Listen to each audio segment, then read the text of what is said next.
Entonces Pedro le dijo: Hemos dejado todo para seguirte. ¿Qué recibiremos, pues? Jesús les dijo: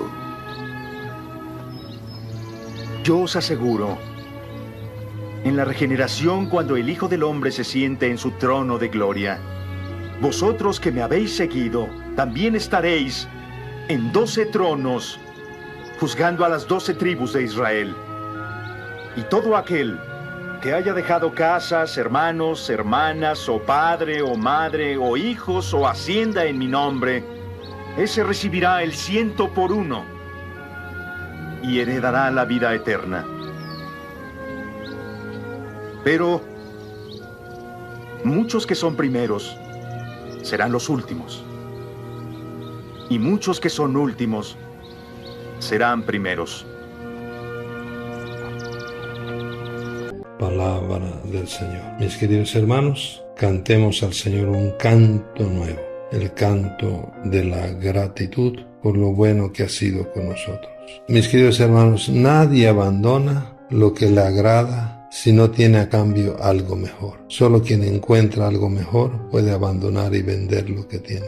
El punto entonces de partida y de llegada de la vida cristiana es el descubrimiento de Jesús y su Evangelio como plenitud humana, es decir, aquello que le da sentido pleno, rumbo y sabor a nuestra vida. Por esto, solo entonces se pueden dejar las cosas incompatibles con el camino del seguimiento al Señor, cuando nos hemos encontrado en serio con el Señor y Él es nuestro tesoro. No nos presentemos ante Dios con las manos vacías. Me llama la atención, yo como pescador, Pedro no dejó mucho. Imaginémonos la barquita de Pedro y las situaciones. Pero sí dejó de corazón. El dejar las cosas, el que haya dejado casa, hermanos o hermanas, no es tanto cuantitativo, sino es cualitativo. Pedro dejó con calidad de corazón, un corazón que se abandonó en Jesús, dejó su barquita y todo. Y eso es lo importante. Una barquita, pero era su todo, y eso hay que verlo. ¿Cuál es mi todo hoy? ¿Y cuál es mi corazón que se desborda en el Señor? No olvidemos que la recompensa es el 100 por 1 junto con persecuciones. Entonces no le tengamos miedo a las persecuciones, porque a veces nosotros queremos que Dios nos dé el 100 por 1, pero no aguantamos las pruebas y ni siquiera damos el 1. No queramos cobrar antes de tiempo.